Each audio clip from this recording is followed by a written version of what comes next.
Hi there, hello, I'm Debbie Skyrme. I'm Celebrant Spain, and as you might guess, I am a celebrant in Spain. So I'm just going to fill a little bit of time until people come on and join me. So let's just have a little look, see if I can make my screen catch up. I'm working between my mobile today and my laptop so I can see all your comments as they come in. So I'm sitting in Spain right now. Glorious weather. It's very, very hot. I've got my aircon going, so I hope that's not disrupting the background noise. If it is, then let me know in the comments and I will make sure I turn it off. But at the moment I'm going to sit here with my aircon going so that I don't frazzle. So let's have a little look. Okay, everything looks like it's going live and into the group. So here we go. There's always a few seconds delay if you've ever done a live between the mobile and the laptop. Hi Sarah, so I can see that I'm already joined by Sarah, who's in Greece. I can never pronounce Sarah's surname, Hatchipavlis, or something like that, isn't it, Sarah? So she's one of my buddies in Greece, and she also offers destination weddings. And that's what I'm here to chat to you about today. So let me just go and open up the comments there. And then I'll be able to interact with you. Fantastic. Okay. Smiley face. Cares as well. Oh, that's so sweet. Hi, Nikki. Now, Nikki's another one of my celebrant colleagues.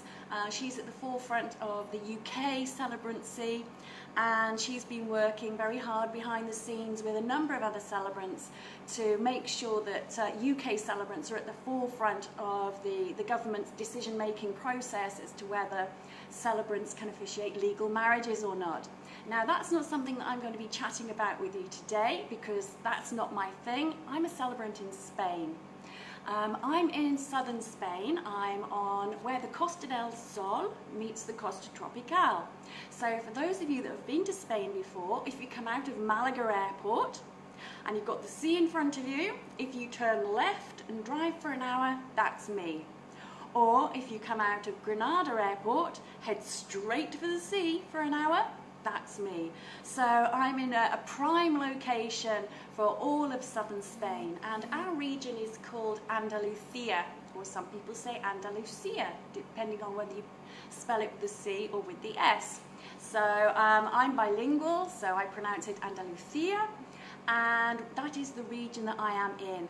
Now, part of my chat today will be to let you know about the different destinations that you can come to within Spain and how it is regionally different. So social distancing measures are in general similar across Spain, and I'll explain all of that to you, but also there are regional differences.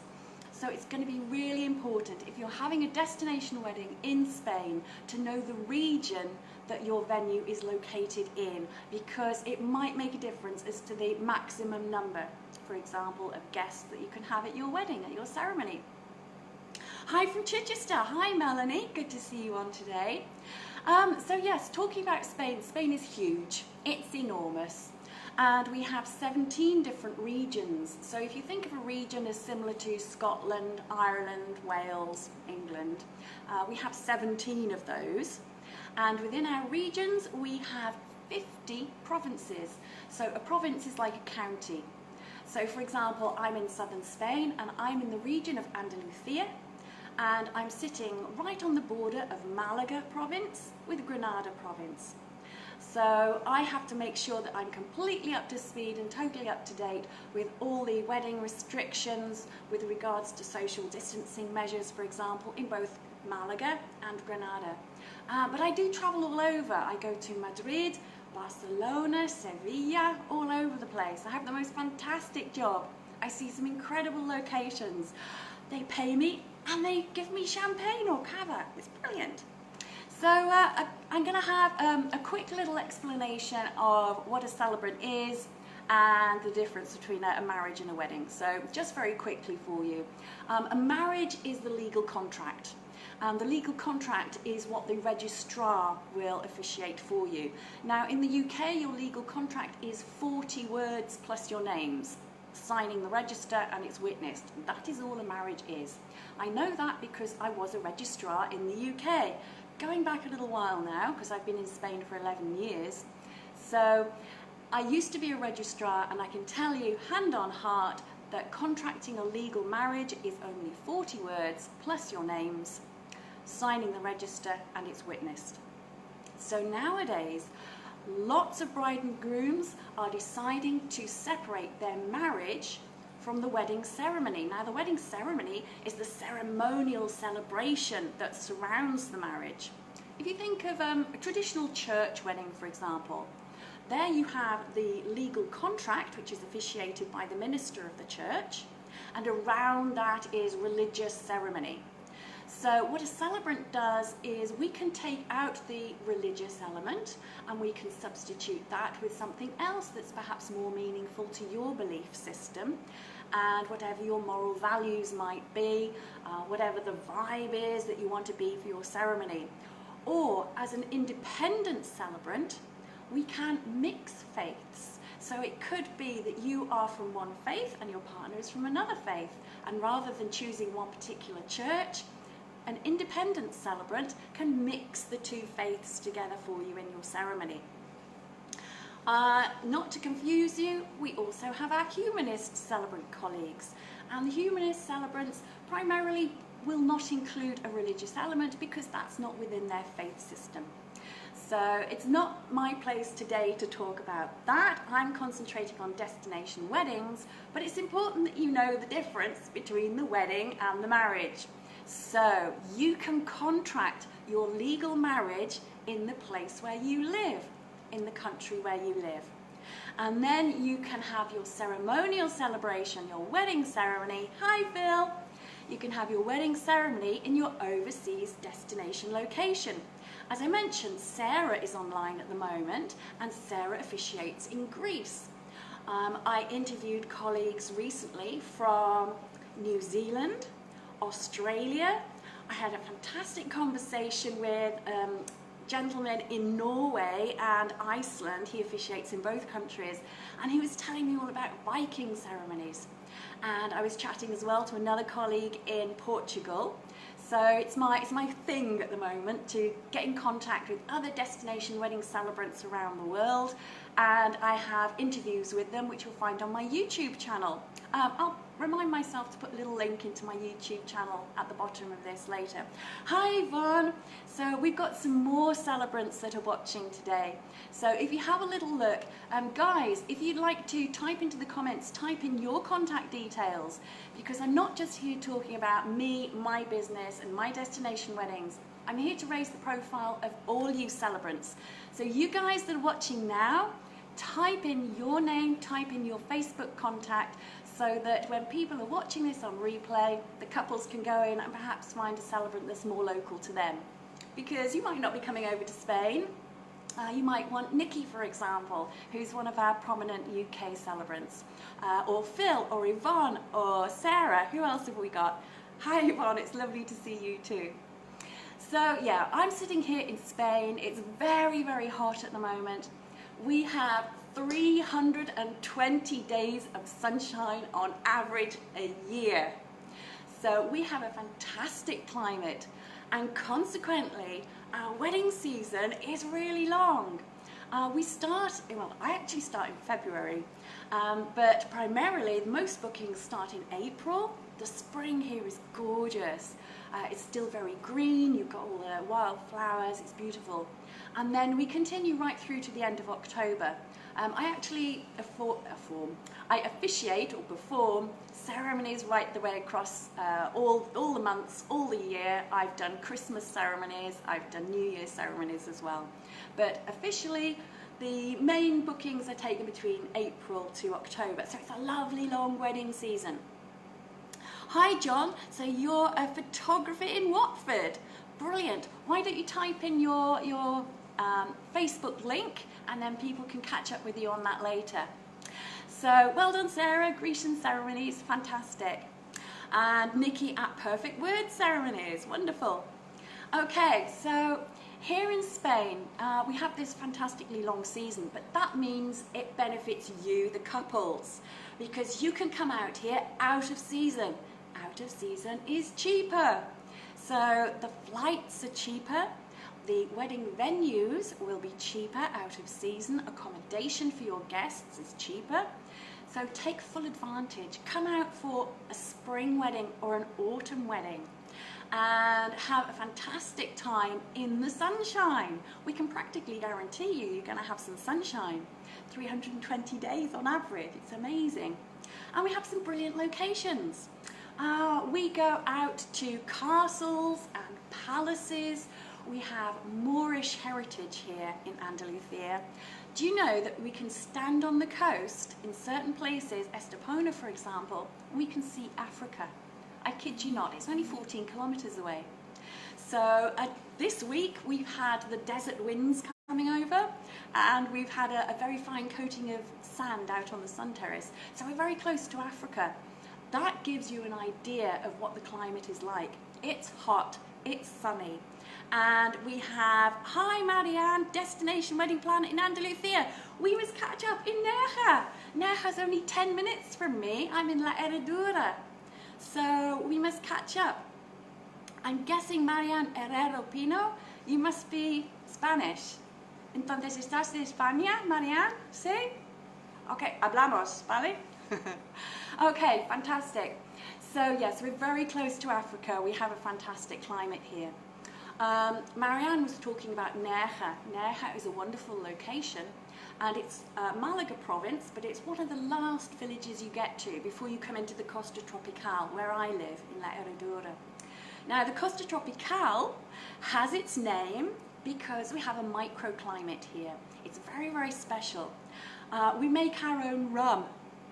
And we have all kinds of strange exotic fruits. We have chirimoya. Chirimoya is a custard apple. I don't know if you've ever seen one, but never park your car under a chirimoya tree. They're like this, they're the size of your head, and they're full of seeds. And if you open them up when they're ripe, it is just like custard. It's really, really sweet. But hablamos cuando quieras. Muy bien, okay. So if a chirimoya falls on your car, you know about it. Don't park under a chirimoya tree. I have fantastic country walks through avocado groves. We have 100 million olive trees in Andalusia. I walk past fig trees, mangoes, going out of my head, quince, a lot of quince, membrillo, a lot of quince. So it's a fantastic climate in the Costa Tropical and it's undiscovered. A lot of the wedding planners, the destination wedding planners that are based in the UK don't know about the Costa Tropical. It's only 1 hour from Granada, 1 hour from Malaga, and it's beautiful. It's very Spanish. It's very low rise. It's real Spain. So it's away from the slightly more, well, a lot more built up Costa del Sol that a lot of you might be familiar with. So come and explore. Come and have a little wander around the Costa Tropical of La Herradura, Almuñeca, Salobreña, Motril. Have a little play in our coast and see what you think and let me know. Okay, so let's move on. I've explained to you about Spain. I've explained that we have regions. Okay, so what's it like here in Spain at the moment? We went into a strict lockdown. I had barriers at the end of my road, and I'm in a village. I had barriers at the end of my road. There were barriers going into the village. We were not permitted to move around. It was a very, very strict lockdown. And consequently, our level of COVID is extremely low, very, very low. Now, we've now opened up the borders. Spain has opened up the borders to most European countries. I think Portugal is still excluded. I went onto the American Embassy site in Madrid this morning, and it's unclear as to whether you're able to move between America and Spain. I'm not sure, guys, so I'm going to have to keep an eye on that one, or perhaps contact them to find out. But we are getting little pockets, obviously, as people begin to explore. We are getting little pockets springing up, but we have great measures here in Spain, and primarily all of the venues, the outside areas, are 100% open. So in general, across Spain, the outside areas are 100% open. Now, I've already told you we have an amazing climate. So most people here, the vast majority, have their weddings outside. Inside, if you're having part of your ceremony inside, or if you're having the use of the restaurant inside, the majority are open 75% inside. Now, there are regional variations. So in some regions it's 100%, in some regions 50%, but most regions it's 75% that they're open. What does that mean when it comes to numbers? Well, it's 100% of capacity and 75% of capacity up to a maximum of between 150 and 500. Again, it depends on your regional variations. So you guys in the UK at the moment, I know things are changing, it's a fluid situation, it might even be changing today, but I think at the moment you're limited to, it's either 6 or 30. There is confusion there. That's not my thing, I'm not the person to ask, and Alison will be giving you full information on that later on in the day. But here in Spain, 150 to 500, depending on your regional variation. Here in Andalusia, we're 300. We can have a maximum of 300. So it hasn't affected any of my weddings. Now, obviously, I've had a lot rescheduled during the actual lockdown, but the ones that start from August, September, October, you guys are going to be fine. I haven't got any wedding that's comes into the 300 category. I think I've got one wedding with 200, but that's absolutely fine. Sarah's saying it's very similar in Greece. So it was 2 European countries. We were fairly parallel with our strict lockdown and fairly parallel with de-escalation and opening ourselves up to Europe. So I think we're kind of keeping an eye on each other. In Italy as well, I think it's quite similar, but again, that's not my area of expertise. So if you're coming to Spain, you'll find that your venue is probably not affected when it comes to numbers. I've heard that you're not allowed to sing currently at your weddings in the UK. Well, we can sing here in Spain. In fact, last night I was out gigging.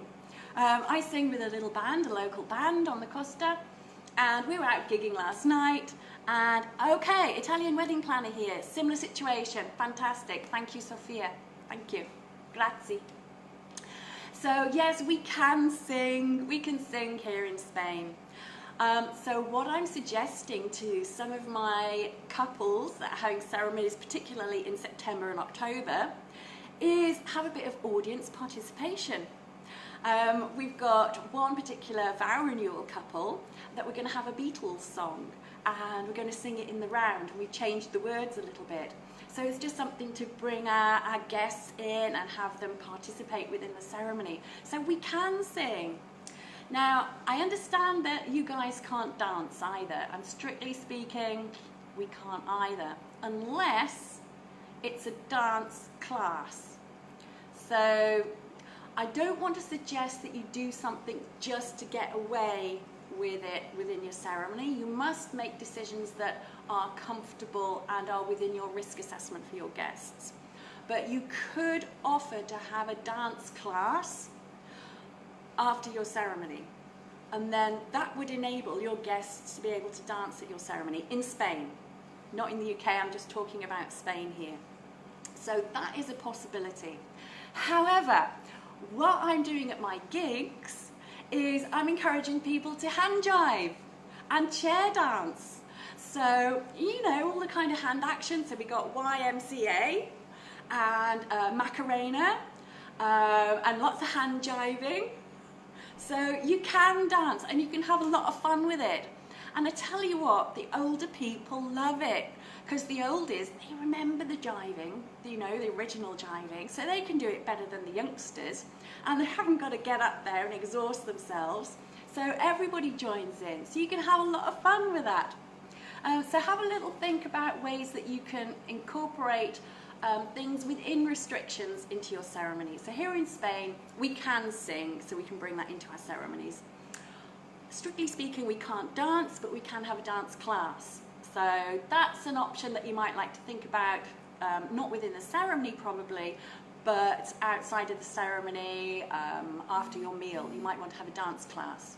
and that way you get away with having people up on the floor. But rather than promoting what you can get away with, I would rather promote being comfortable and making sure your guests are comfortable at your wedding. So working within restrictions. So tell me, you celebrants that are on here at the moment, type in and let me know, have you done anything recently you've been able to involve your guests? It's really difficult. We're such a tactile community, and not being able to hug your couples. And I know Nikki did a remote hand fasting recently where she had somebody within the family's bubble officiate. Well, she officiated and they actually tied the hand fasting knots for you, Nikki, didn't they?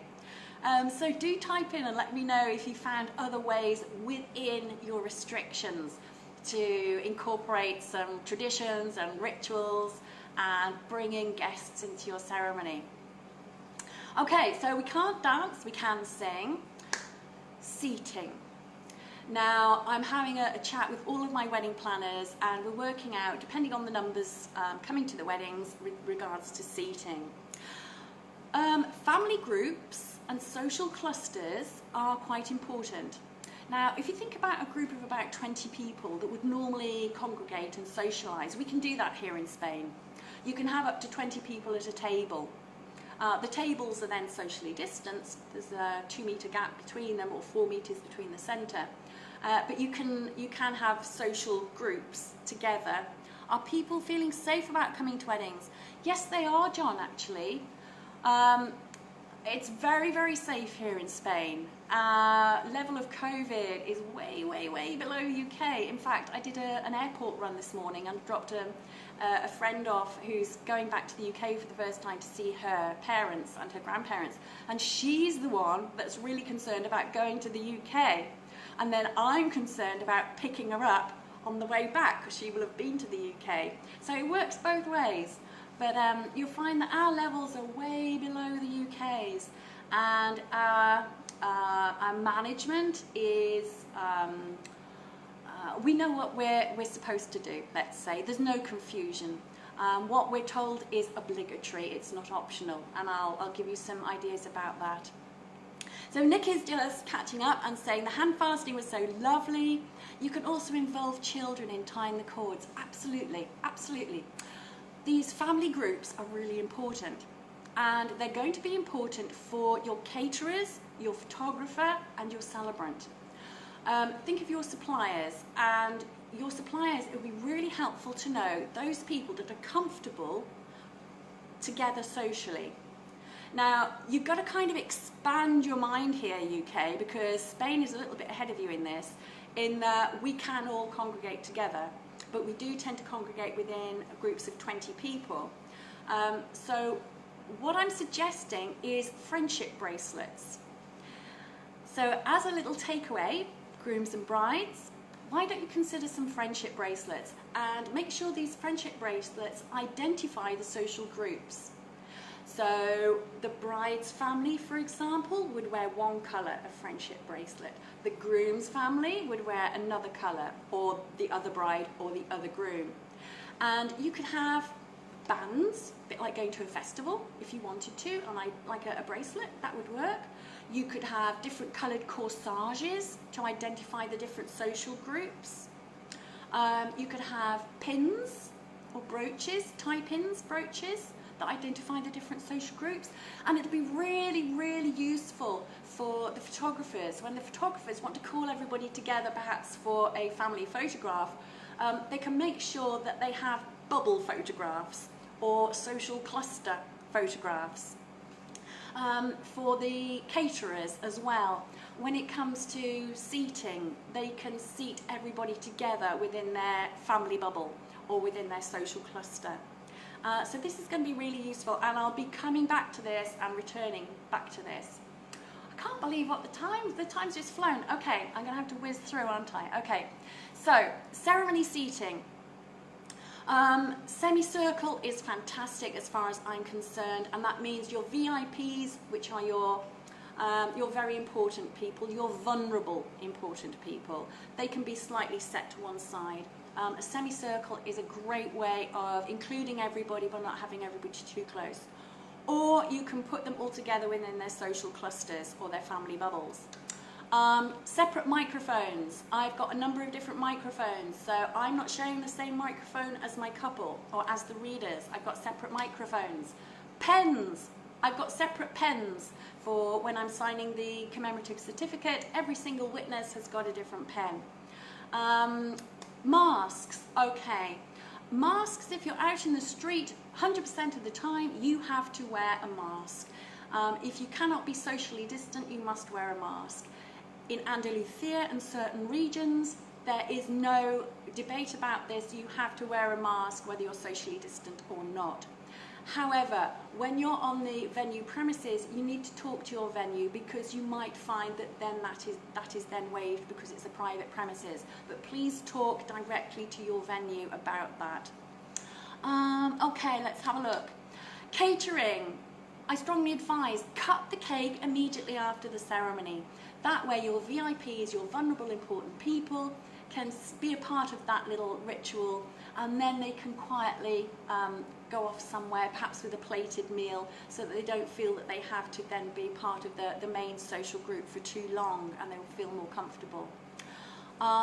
Communal plates. Communal plates are a no-no. We have tapas here in southern Spain. No, we can't have tapas at the moment because that's something that is shared. So make sure you have, you can't have buffets either, so make sure you have staffed food stations or individual plated meals, and that way you can still have the most fantastic meal, great catering, but you're within social distancing rules. Also, reduced guest list, you can upgrade your menu. Video live streaming, absolutely. As a celebrant, I encourage that. If you've got guests that can't travel, then live stream your wedding ceremony, and then you can have as many guests as you want to. I've officiated Zoom weddings where we've had 75 screens and we've had 150 guests. Those 150 guests you don't have to pay for. You don't have to cater for them. So you can widen your guest list by Zooming your wedding for anybody that can't travel to Spain. Okay. Your DJ, your entertainment. Get the DJ on board with your chair dancing. Get the DJ on board with some sing-along songs so everybody can join in. You don't have to be on the dance floor. Have a Mr. and Mrs. quiz. And with entertainment as well, and all your different wedding stations, make sure that they're all staffed, and don't forget your hand washing station. Make sure you have your disinfectant station. And finally, trending. What's trending in Spain? Small weddings, definitely. Elopements, got a lot of elopements coming up. And boat weddings. So villas, private villas and boat weddings are trending here in Spain. So it's a fantastic way of having a unique ceremony, something that's really, really special. And I did a styled shoot on a wedding boat the other day. We then took the boat out for a sunset shot, and I kid you not, a dolphin leapt out of the sea. A dolphin leapt out of the Mediterranean. Cue the dolphin. Perfect wedding photo. Okay, I can't believe this half hour has whizzed by so quickly. Thank you to all the other celebrants and suppliers that have joined me. A big hi to all of the couples out there. If you want to chat with me further, I could have talked for an hour, Alison. You have me on for an hour next time. If you want to chat with me further, you'll find me on all social media as Celebrant Spain. My website is celebrantspain.es for España, celebrantspain.es. I'm at Celebrant Spain on Instagram, Facebook, Twitter, Pinterest, all over the place, Celebrant Spain. My name is Debbie Skyrme, and I would love to be able to chat with you more. So thank you so much for joining me. Don't hesitate to get in contact, and I'll try and put some information into the comments a little bit later. Thanks Yvonne, thanks Nikki, thanks Stuart, thanks Susan, bye John, and I'll see you all soon. Bye bye.